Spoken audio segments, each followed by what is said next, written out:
This building is an iconic building in King's Cross with the lighthouse that was originally there for when the oysters used to arrive in London. And they used to turn the lighthouse on to let people know that the oysters were coming across London, and the building's had a rich history since then. It's been owned by a landlord for about 20 years who completely redeveloped it, and we moved in a couple of years ago, and then we've had all this beautiful art created in there since. Curating this building was a wonderful experience because it gave us the opportunity to work with many different artists, working locally and giving everyone an opportunity to express themselves through the different themes. On the ground floor, we have a lot of works that reflect movement and the fact that we are at King's Cross Canal and King's Cross Station, about movement and people and travellers.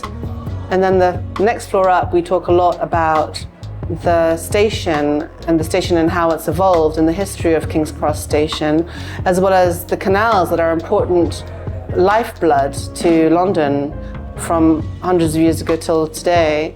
We collected antique boats, canal boats, and I have a soft spot for canal boats that we collected and put onto the mural itself. Then we worked our way through to the Cockney Rhyme. So I took inspiration for this artwork from my ancestors who were born and raised in London, and I created this Cockney short story, which are words that they still use to this day. And then Lucy took those words and transformed it into this beautiful piece of artwork that you see.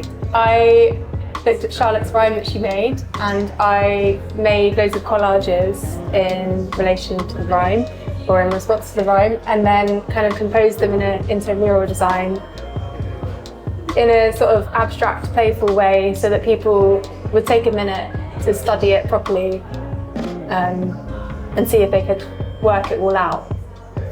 It was a deliberate approach to make the mural quite abstract, so that people would study the Cockney Rhyme, because obviously it's not words that we use today necessarily.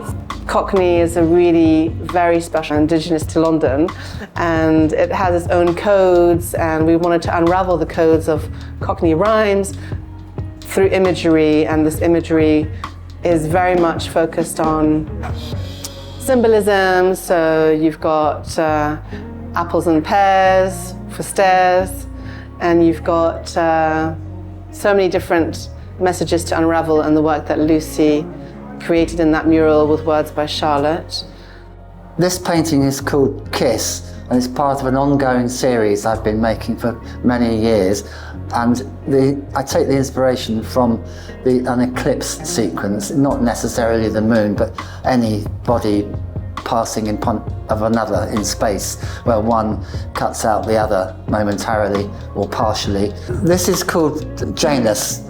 I don't know what number it is, but it's Janus 12, say. It's based upon the idea of a column of, or a bar of light, either fading away or coming on stronger. And it was inspired by listening to a church service on the radio on Easter Saturday once.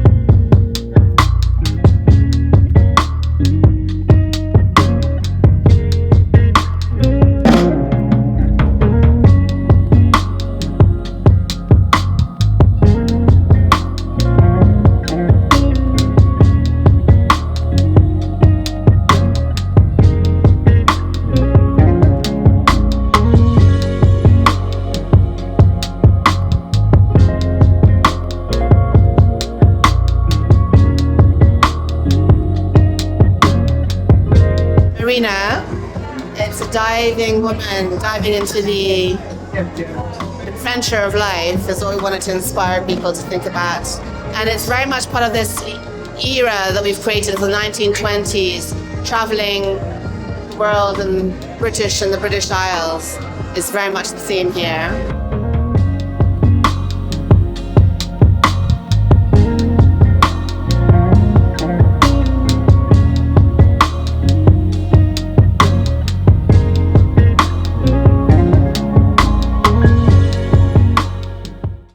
This work made of ropes is an echo to the history of King's Cross Station, and the ropes themselves are an ode to the lighthouse. So there's the marine element of the ropes combined with the rail tracks of King's Cross station.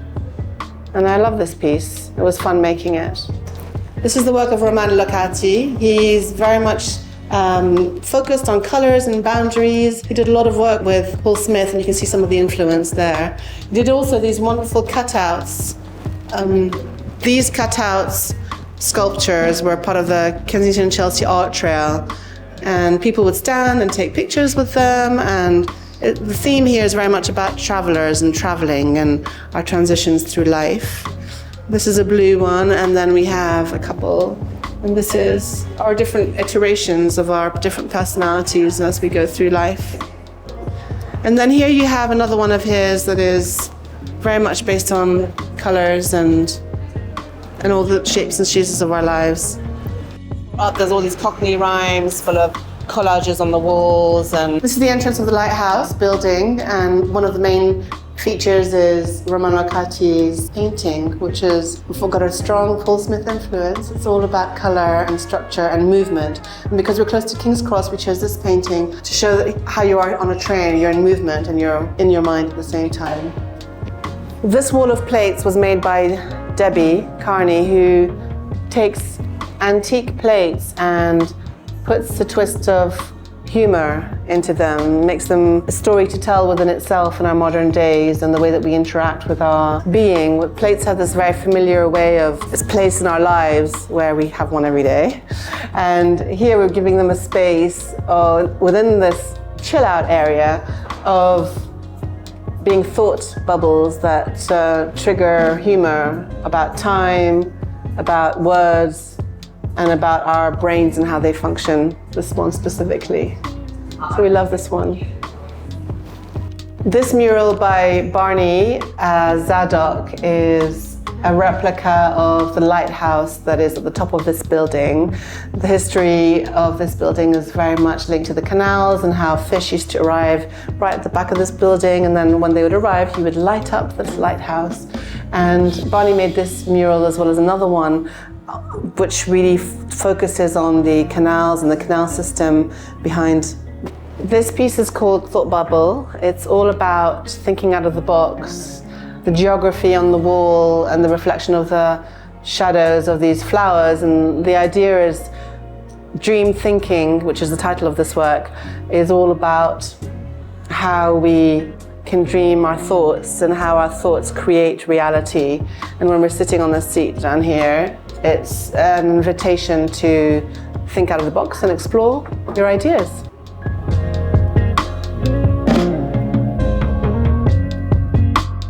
I wanted to say thank you everybody for being here. Thank you to the artists, half of whom have left, and who have created all these different experiences on the different floors. Thank you to everybody who's given us all the feedback, because we take that on board and then we try to surprise and create environments in which people can feel inspired and thrive. And I hope you've had all the experiences, from the sound to the scent to the touch and the taste that we created. Yeah, exactly, to take into our daily lives. So I hope we have a good winner, Claudia.